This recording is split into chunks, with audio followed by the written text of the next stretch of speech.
Ah, d'accord. On a fait embryologie de l'appareil urinaire et l'histophysiologie de l'appareil urinaire encore et les anomalies du développement.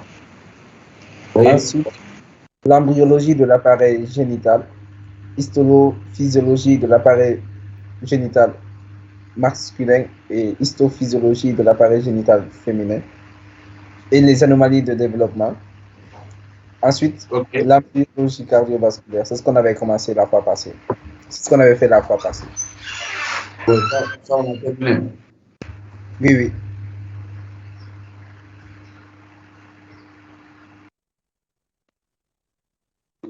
Voilà, donc, on va enchaîner avec l'histophysiologie de l'appareil cardiovasculaire. D'accord. Voilà, donc, dans 5 minutes, on va commencer, OK?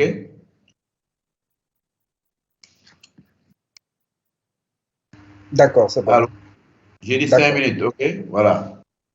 D'accord.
Allô? Allô, oui, docteur. Voilà, donc, on va continuer avec l'histophysiologie cardiovasculaire. Est-ce que vous avez... Oui, oui, nous voyons le partage. Hmm? Oui, oui, c'est affiché. Ok, c'est clair pour tout le monde?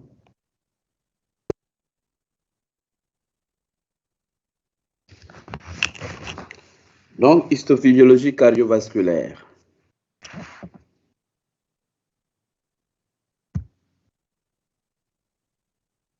Alors, donc le plan est le suivant. Les 3 tuniques donc de la paroi du cœur, savoir l'endocarde, le myocarde et le péricarde. En 2, nous allons parler du squelette fibreux du cœur, les valves cardiaques en 3, cordage tendineux et muscles papillaires, valve cardiaque, cordage tendineux, système conducteur du cœur et innervation intrinsèque, système vasculaire sanguin.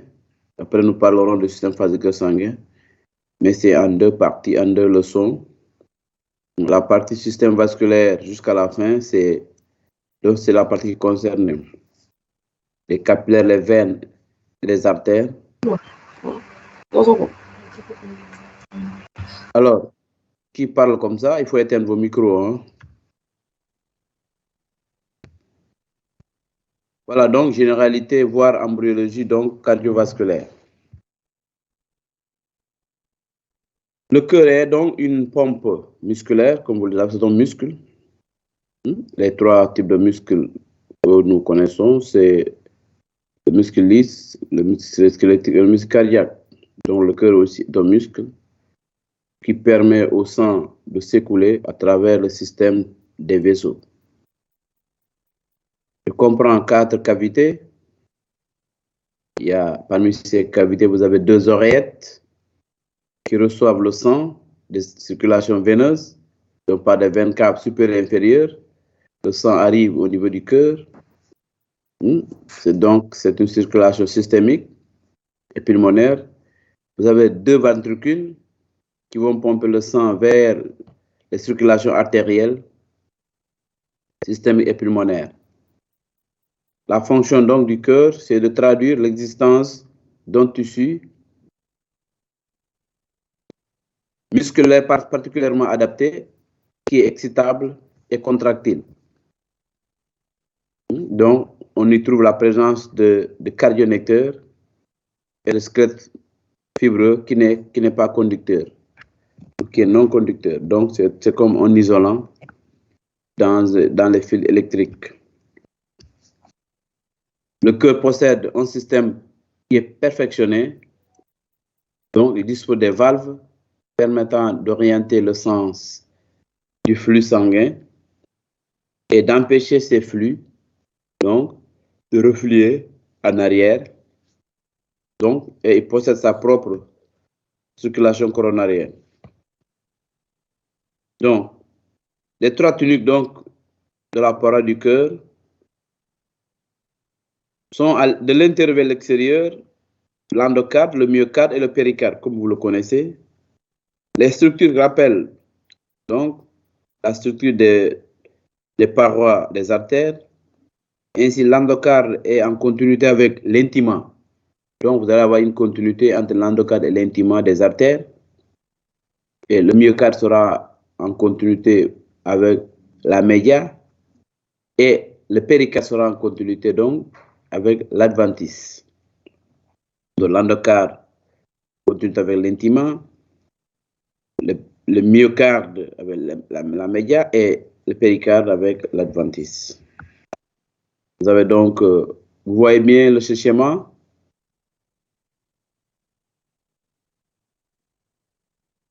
Oui, oui. Voilà, donc ce schéma est un schéma donc du cœur, avec donc vous avez l'artère pulmonaire, ça c'est l'artère aorte. Donc vous avez les trois parties, les trois tunnels, le péricarde, c'est en surface, donc le myocarde et l'endocarde qui est donc en profondeur. Donc péricarde, myocarde, l'endocarde. Alors on commence par l'endocarde qui est en continuité avec l'intimement des vaisseaux sanguins qui vont aboutir au cœur. Il va constituer donc un revêtement parfaitement qui est lisse et qui diminue la friction donc du sang contre les parois cardiaques et tapisse les cavités du cœur et des valves. Il va entourer l'axe conjonctif des cordages tendineux. Alors cet endocarde a une épaisseur variable selon la région où nous étudions. Il est plus épais dans les oreillettes que dans les ventricules.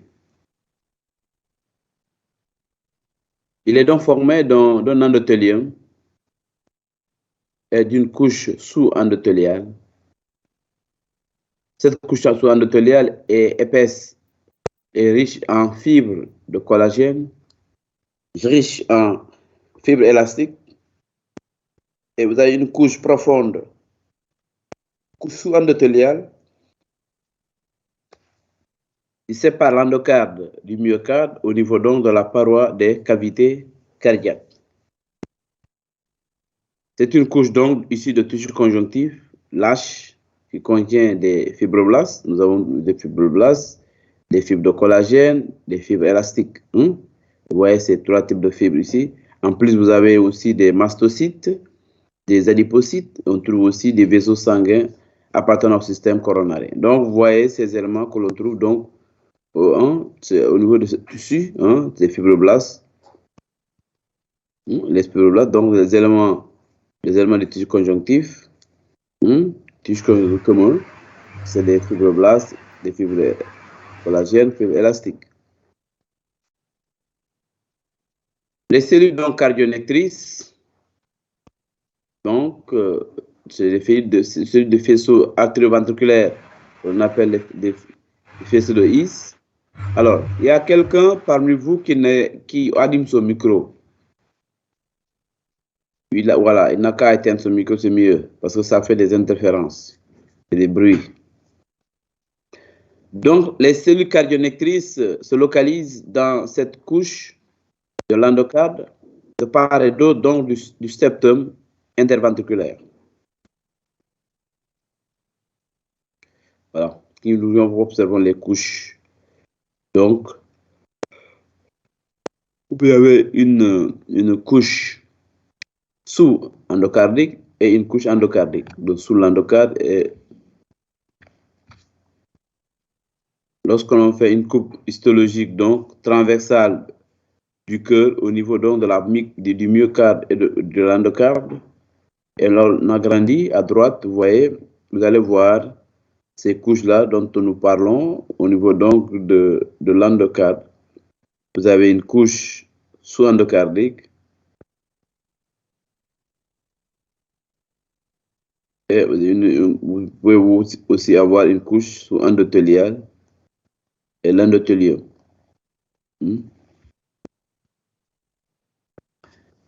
Le myocarde. Et donc, ce myocarde est en continuité avec la média des artères. Il forme donc une couche très épaisse dans des ventricules et qui est plus mince dans les oreillettes. Donc, très épais dans les ventricules, plus mince dans les oreillettes. Comprend donc des cellules myocardiques et des cardiomyocytes. Alors, ces cardiomyocytes sont capables donc de se contracter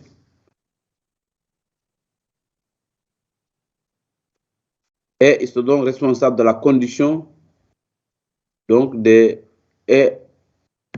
la sécrétion donc de certaines hormones, donc à fonction endocrine. Toutes ces cellules donc sont entourées par un réseau de tissus conjonctifs non conducteurs. Et ce réseau, on l'appelle l'endomyosome. L'endomyosome qui est riche donc en vaisseaux sanguins et en vaisseaux lymphatiques.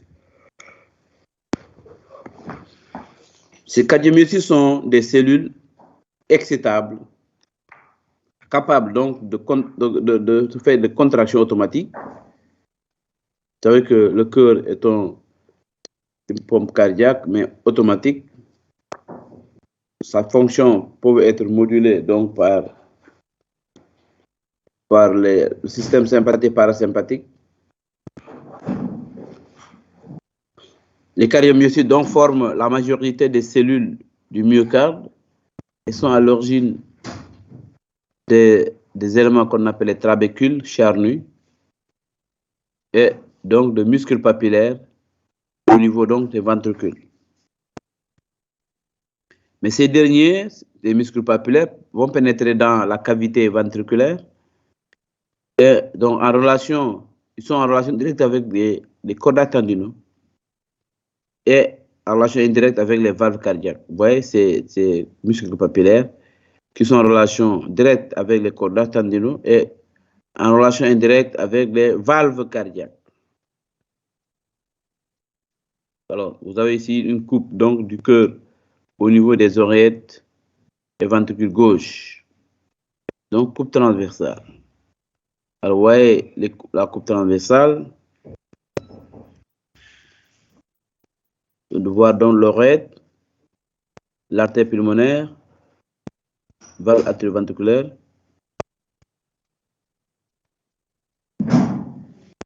ventricule gauche.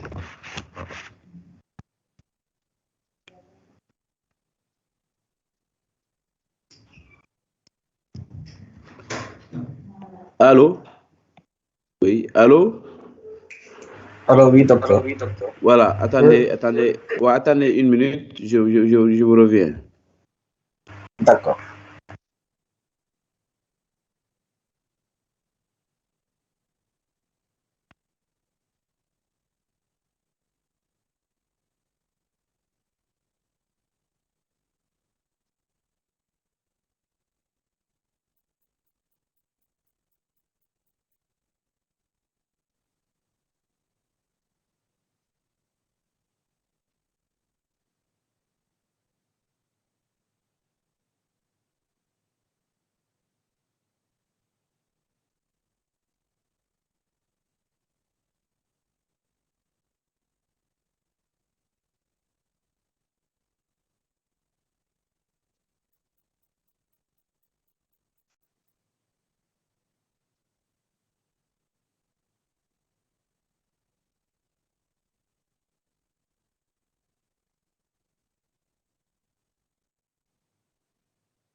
Allô?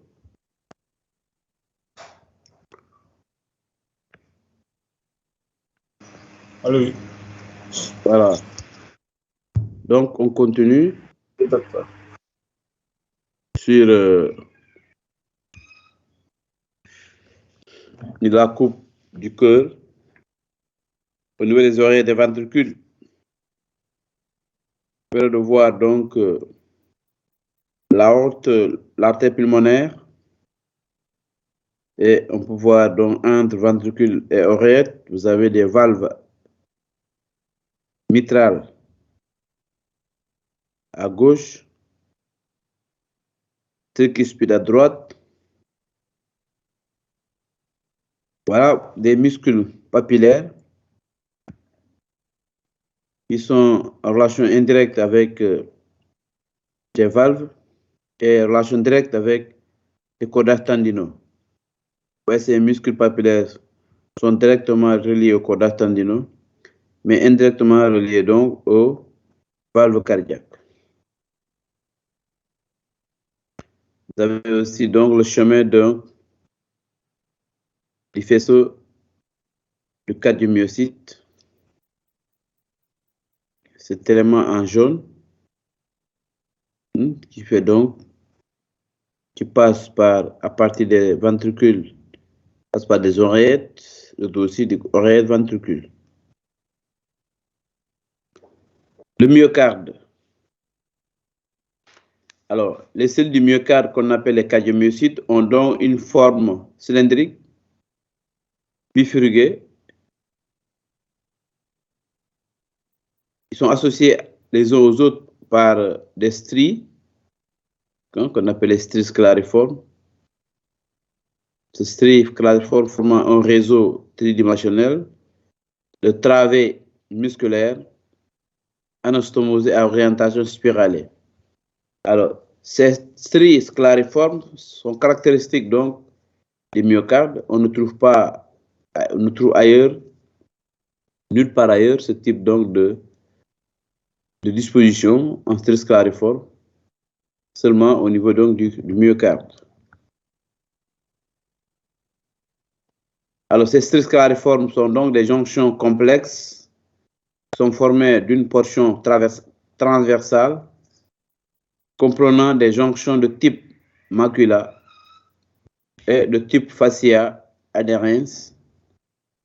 Ces jonctions sont responsables de la cohésion entre les cellules et d'une portion latérale formée donc de jonctions communicantes qu'on appelle des nexus, qui sont à l'origine donc du couplage ionique entre les cardiomyocytes et responsable donc de la jonction de la fonction syncytiale du cœur.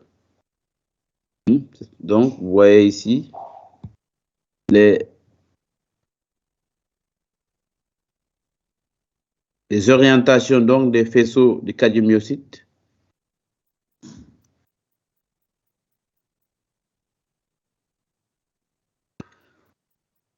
Alors, une coupe histologique transversale au niveau donc du myocarde qu'on agrandit. On observe donc ces cardiomyocytes binucléés, donc deux noyaux, vous voyez les noyaux.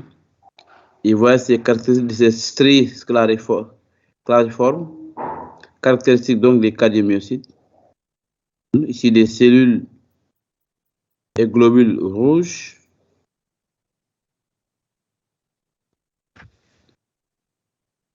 Ces cellules cardiaques qu'on appelle les cardiomyocytes possèdent un ou deux noyaux en position centrale. Vous voyez que toutes les cellules eucaryotes n'ont pas les mêmes nombres de noyaux. Il y a des cellules à un noyau central, comme le muscle lisse, des cellules à un noyau multiple périphérique, ce muscle squelettique, et ces cellules aussi à un noyau central qui peuvent être donc uniques ou deux. Donc, c'est au niveau des cellules cardiaques, au niveau du cœur. L'appareil contractile, c'est donc, donne une analogie à celle donc des muscles squelettiques. Et le sarcolème est plus fin ici et le système canaliculaire est moins important. Vous voyez, donc ça ressemble aux muscles squelettiques.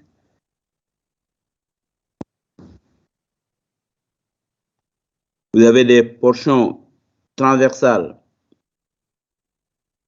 et des portions longitudinales au niveau des nexus et portions transversales au niveau des fascias adhérens. Donc, c'est ces éléments qui forment les stries clariformes qu'on ne trouve nulle part ailleurs qu'au niveau du cœur.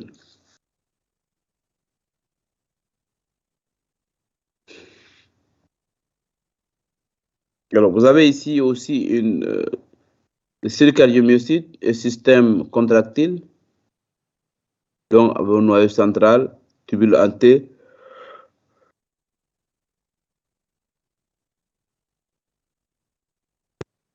Vous avez un réticulum sarcoplasmique se termine donc par des citernes. Vous voyez ce réticulum endoplasmique ici. Donc, il se termine par les citernes.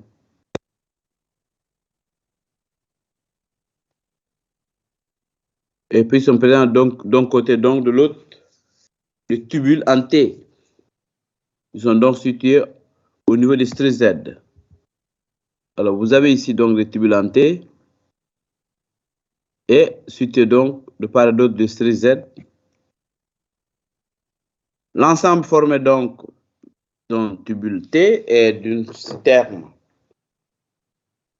forme donc ce qu'on appelle une diade. Quand vous prenez un tubule en T plus une citerne terminale, vous avez ce qu'on appelle une diade. Alors, il existe donc une diade par Sarcobert au niveau cardiaque.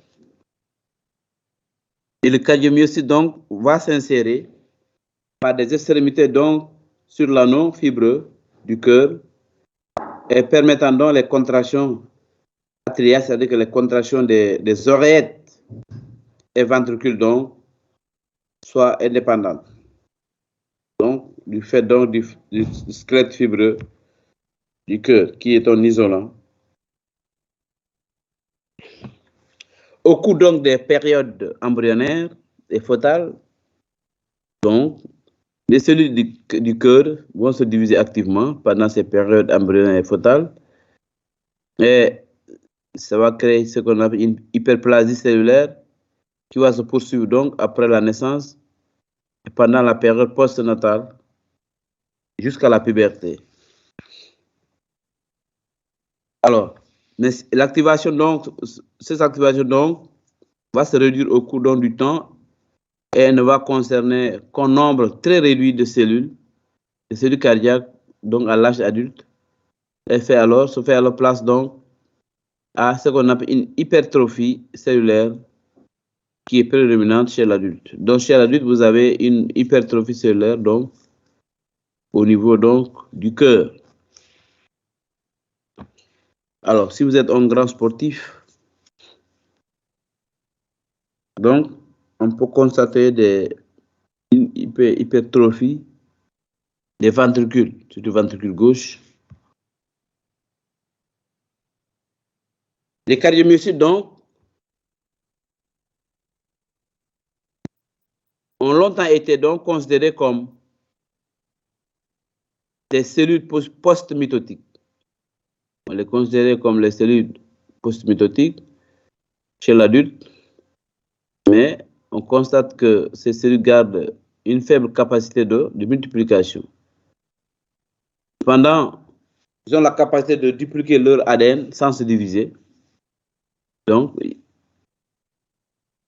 difficulté à ce stade de faire une division, mais facilité donc de dupliquer leur ADN à l'état adulte sans se diviser.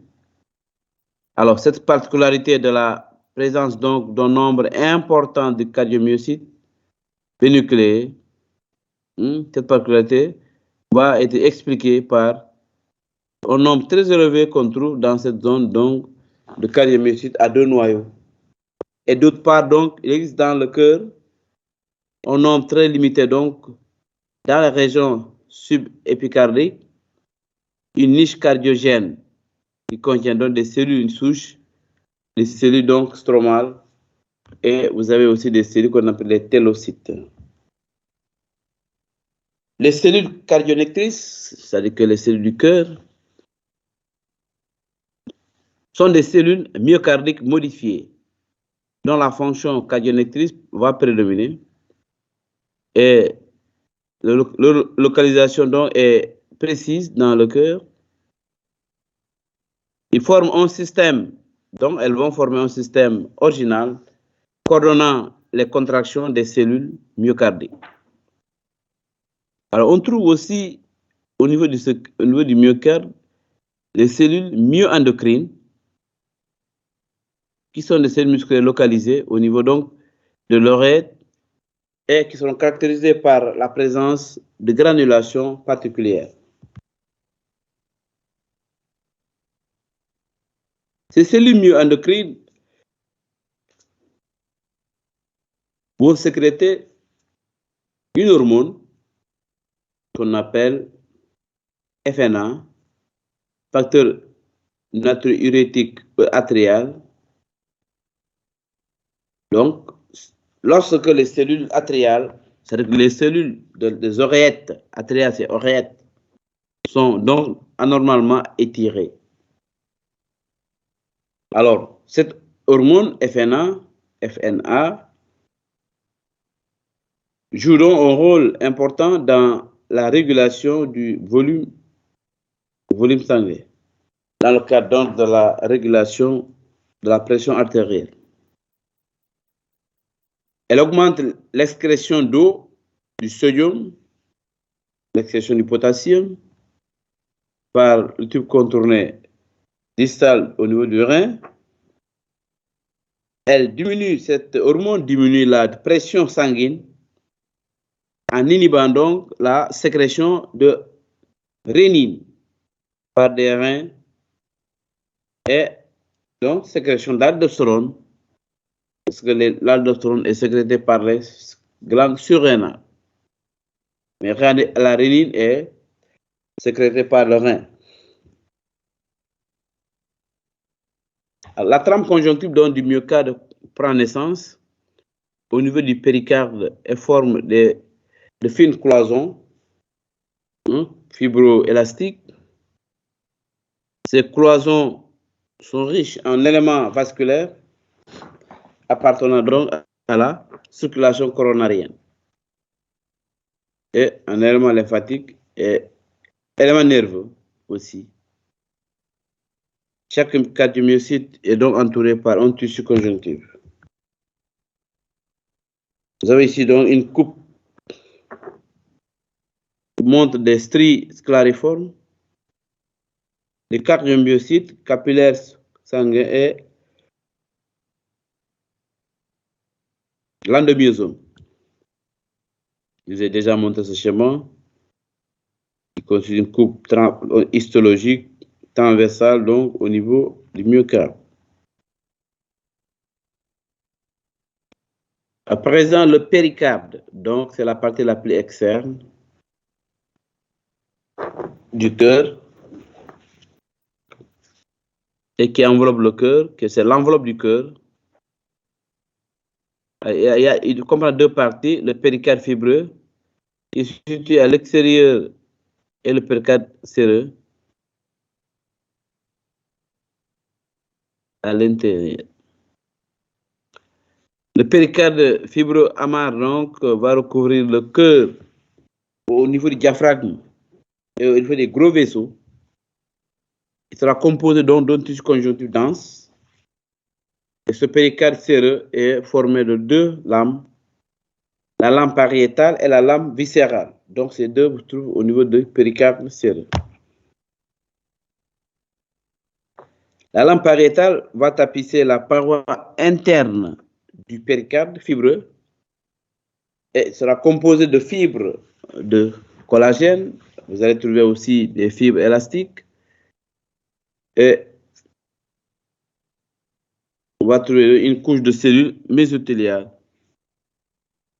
Alors, cette couche de mésothéliales, donc de cellules mésothéliales de la lame base pariétale, va se réfléchir à la surface donc, du cœur au niveau du gros vaisseau pour former la lampe viscérale ou épicarde.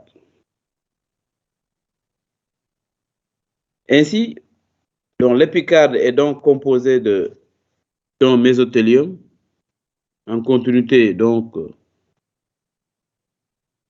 avec celui donc, de la lame pariétale et une couche sous-mésothéliale. L'épicarde est séparé du myocarde par la couche qu'on appelle la couche sous-épicardique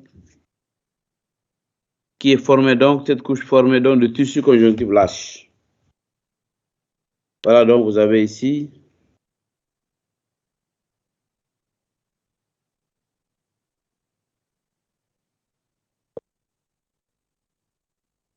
donc une coupe histologique au niveau donc du péricarde qui nous permet de voir la cavité péricardique, les couches sous-épicardiques et la lame pariétale, la lame viscérale.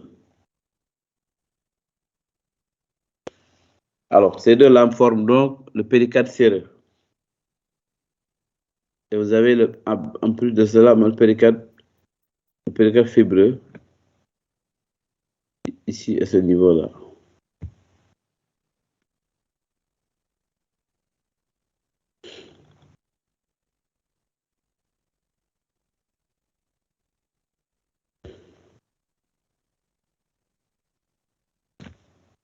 La couche donc sous-épicardique va contenir, on va trouver des fibres nerveuses, des fibres de cellules adipeuses, et ces cellules adipeuses forment donc un réseau graisseux, puisque c'est la réserve de graisse, qui va entourer les vaisseaux coronaires, créant ainsi un micro-environnement qui est propice à des interactions locales qui peuvent donc être à la source de certaines pathologies coronariennes.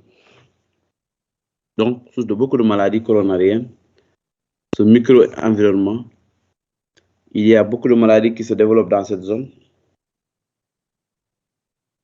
Entre les deux lames, la cavité donc du péricarde est remplie d'un liquide, c'est le liquide péricardique.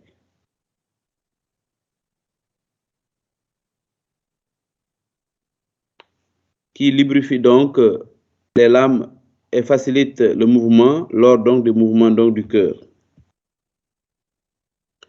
Alors, après le péricarde, le myocarde et l'endocarde, à présent, nous parlons du squelette fibreux du cœur, qui est un isolant, qui ne laisse pas passer donc d'informations, mais qui constitue donc une protection. C'est un tissu conjonctif fibroélastique, très résistant, qui sépare donc anatomiquement les oreillettes et les ventricules. Donc, créer une séparation. C'est un tissu sur lequel se fixent donc les extrémités libres des cardiomyocytes.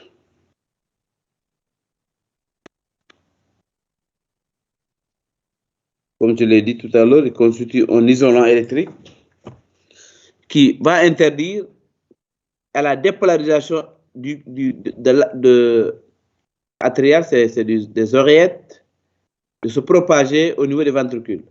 Donc, éviter une propagation de l'excitation des oreillettes en même temps que l'excitation des ventricules. Donc, ça interdit cela. C'est pourquoi, donc, le squelette fibreux sépare les oreillettes des ventricules. C'est un isolant qui ne laisse pas passer, donc, l'influx nerveux.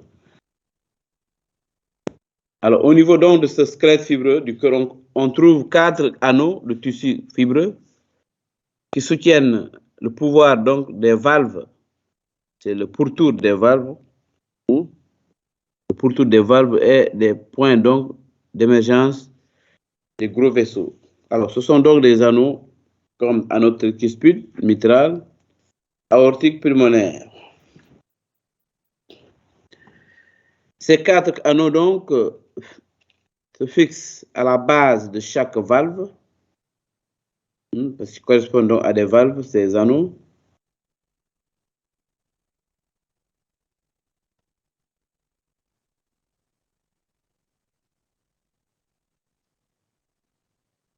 Alors, ces 4 anneaux se fixent à la base donc de chaque valve. Alors, on sait qu'une valve étant formée donc de plusieurs valvules. Les trigones fibreux sont des lames donc de tissu conjonctif dense qu'on appelle fibrochoroïdiens qui vont se souder à ces anneaux, et vous avez le trigone droit qui est situé donc entre les valves tricuspides et pulmonaires, et le trigone gauche situé donc entre les valves mitrales et aortiques.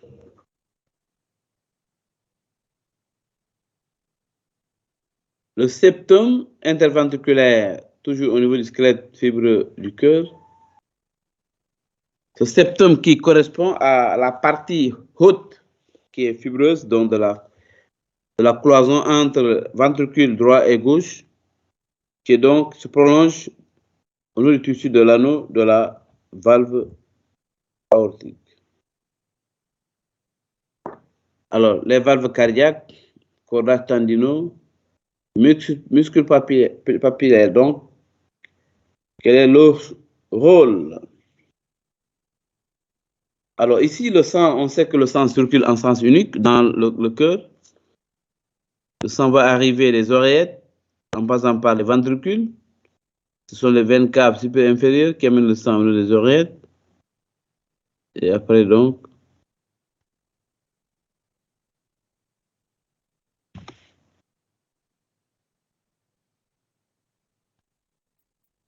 alors, cette circulation est assurée donc par l'existence de valves, du muscle papillaire et des cordages tendineux. Les valves empêchent le reflux du sang en arrière, mais les valves ne sont pas en relation directe avec les muscles papillaires. Les muscles papillaires sont en relation directe avec les cordages tendineux.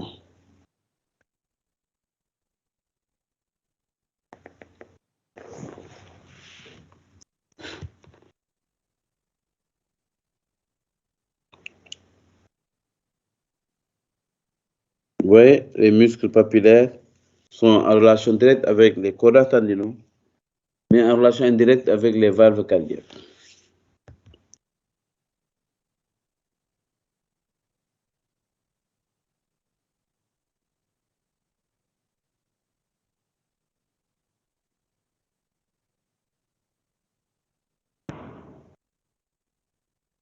OK, donc, alors, les deux valves atrioventriculaires,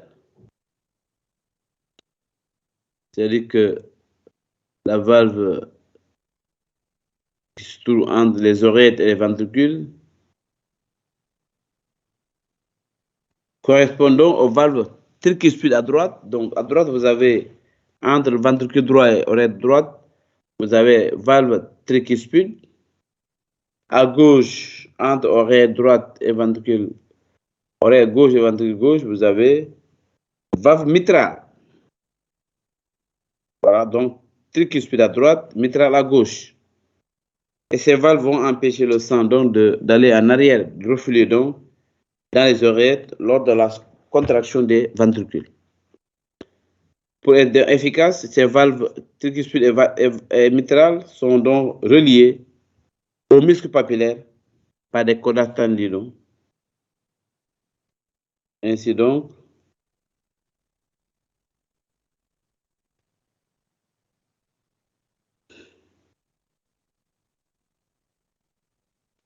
alors, ici, lorsque le cœur est donc relâché, les valves rendent donc, ils vont faire ce qu'on appelle, ils vont se pendre dans les ventricules et le sang va s'écouler des oreillettes vers les ventricules.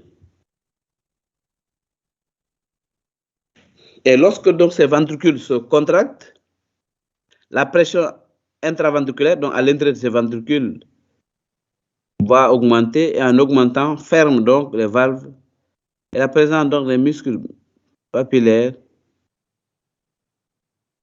et donc les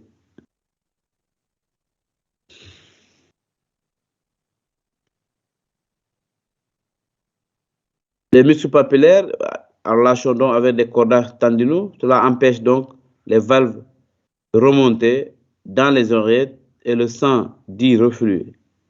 Tout ça c'est une protection anti-reflux contre les reflux donc de sang en arrière. Et le système est bien sophistiqué. Les valves donc de l'aorte et de tronc pulmonaire empêchent le sang de revenir au niveau des ventricules parce qu'une fois quitté donc les ventricules, le sang va emprunter le chemin donc des artères pulmonaires et l'aorte.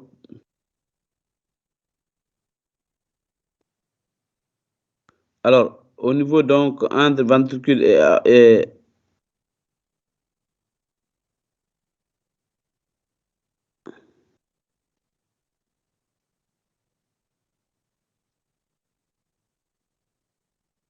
entre l'aorte ventricule et l'artère pulmonaire, vous avez des petites valves qu'on appelle les valves semi-lunaires. Ce sont des valves dites sigmoïdes qui sont reliées donc ni à des muscles papillaires ni à des muscles donc tendineux, qu'on appelle les cordages tendineux.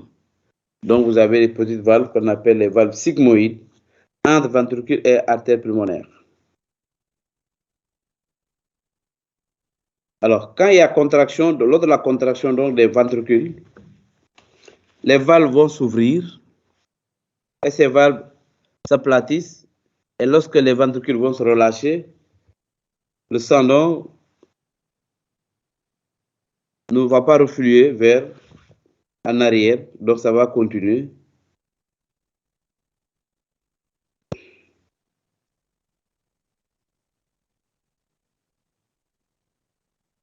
Donc, au niveau de ces valves, à l'autre side, on peut trouver donc un tissu conjonctif en fibre de collagène, un tissu fibreux élastique.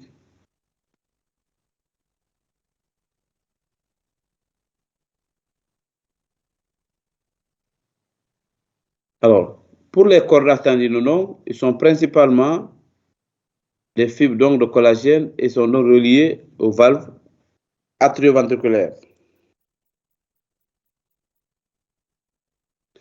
Les muscles papillaires sont des expansions coniques du myocarde qui sont donc reliés à un ou de plusieurs cordages tendineux. Vous voyez que les muscles papillaires, comme je vous l'avais dit, sont en relation directe avec les cordages tendineux, mais les valves n'ont pas de relation directe, donc c'est une relation indirecte. Par rapport donc aux muscles papillaires. Les surfaces internes des ventricules présentent donc des colonnes charnues, ou qu'on appelle des ponts musculaires, qui vont court-circuiter donc rapidement l'impulsion cardiaque au sein donc du ventricule.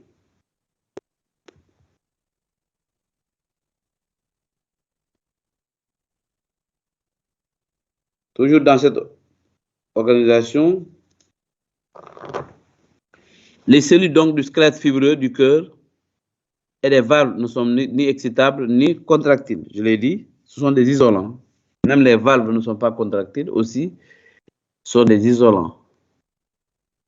Ils constituent donc un isolant électrique interdisant à la dépolarisation atriale de se propager donc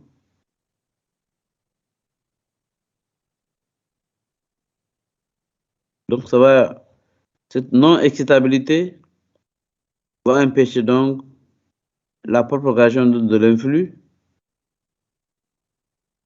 en dehors donc du chemin indiqué. Il constitue ainsi un isolant électrique interdisant à la dépolarisation donc des oreillettes de se propager au niveau des ventricules. Donc c'est pas normal, c'est pourquoi donc il y a ces éléments, les isolants qui empêchent cela, cette dépolarisation. La contraction du myocarde est automatique, nous l'avons dit, mais il peut être modifié par la fréquence donc et les fonctionnements peut être modulé par le système sympathique et le système parasympathique. Système de conduction du cœur ou système cardionnecteur. Alors, ce système est formé donc de cellules myocardiques modifiées, adaptées, plus donc à la transmission qu'à la contraction.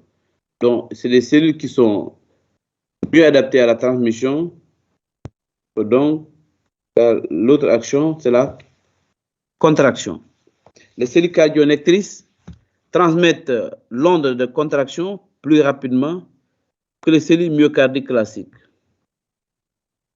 Les cellules nodales, donc, sont situées dans le nœud sinusal et le nœud atrioventriculaire. Et aussi, vous avez des faisceaux atrioventriculaires qu'on appelle les faisceaux de His. Alors, ce sont donc des cellules qui sont fusiformes, sans disque intercalaire, mais ces cellules, ce qu'il faut retenir, c'est qu'elles sont jointives par des desmosomes.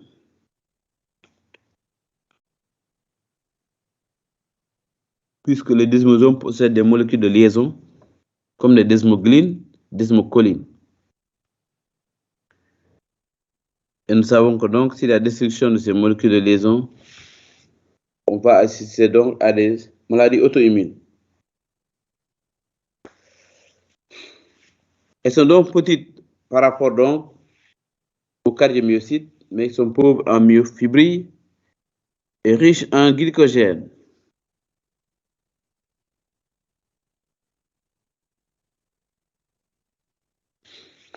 Elles se situent donc au sein d'un tissu conjonctif qui est dense. Alors, le nœud sinusal, c'est le pacemaker du cœur, le nœud sinusal.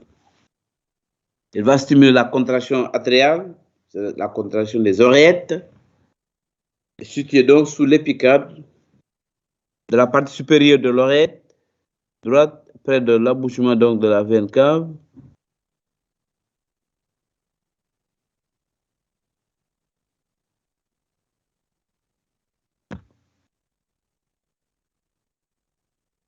Alors, cette veine cave supérieure dans un tissu conjonctif dense, donc, il est contenant donc à son centre l'artère nodale et de nombreuses ramifications nerveuses. Donc, ces cellules vont subir une dépolarisation rythmique spontanée jusqu'à 75 donc, fois par minute.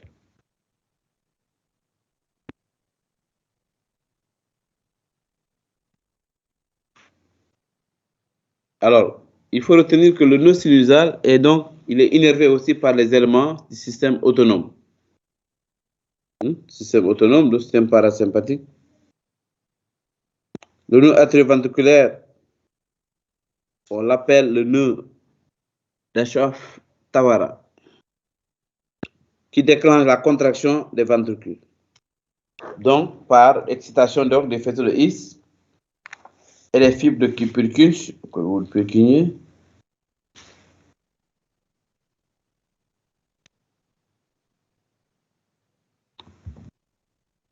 Alors, l'onde de dépolarisation va passer donc par des cardiomyocytes et des tractus internodaux pour donc arriver au niveau du nœud atrioventriculaire.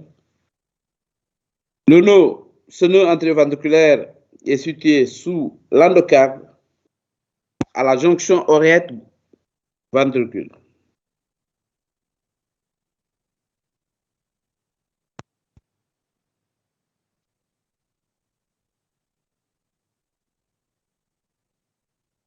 Alors, ce système nodal donc joue un rôle très important dans les modulations donc des battements cardiaques.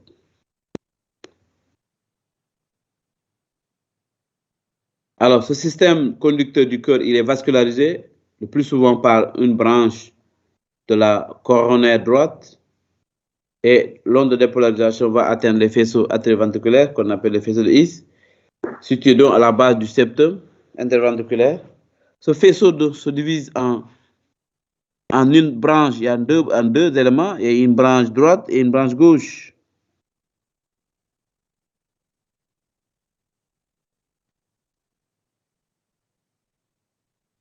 Mais il faut retenir que ce faisceau est le seul lien électrique qui lie les ventricules aux oreillettes. Les autres éléments donc appartiennent au système fibreux du cœur, qui est donc le cœur. Alors, ce qu'il faut retenir, c'est que ces cellules donc sont volumineuses, ils sont plus volumineuses que les cardiomyocytes, et possèdent donc un cytoplasme qui est riche en glycogène, en mitochondries, et communiquent aussi avec des cellules myocardiques classiques par des jonctions communicantes. voyez donc ces cellules de Fessel-His qui, du haut vers le bas, quand vous avancez, vous voyez qu'il y a une division en deux, droite et gauche. Mais ils sont innervés par le système sympathique.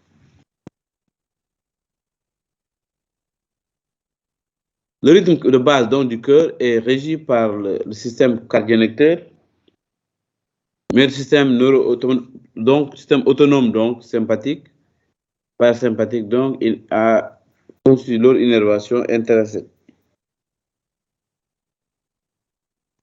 Alors, parce que il y a des battements donc cardiaques, le système nerveux donc sympathique joue un rôle donc d'accélérateur. Le sympathique va accélérer et le parasympathique va ralentir. Ouais, donc ils ont un rôle contraire.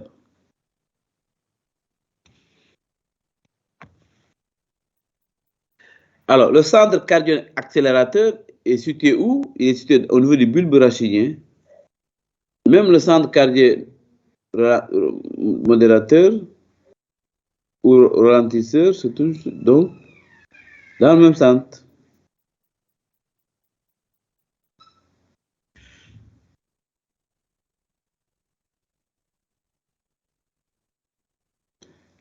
Voilà, donc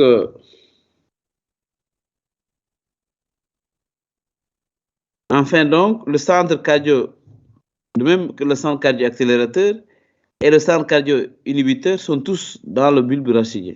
Les deux centres, donc cardio-accélérateur au niveau du bulbe rachidien, cardio-inhibiteur au niveau du bulbe rachidien. Les influx donc sont transmis au noyau dorsaux des nerfs vagues qui transmettent donc l'influx nerveux au cœur par le nerf vague. Allô? Allô. Voilà, donc Oui, professeur. voilà, nous prenons une pause. Une pause, ok? D'accord.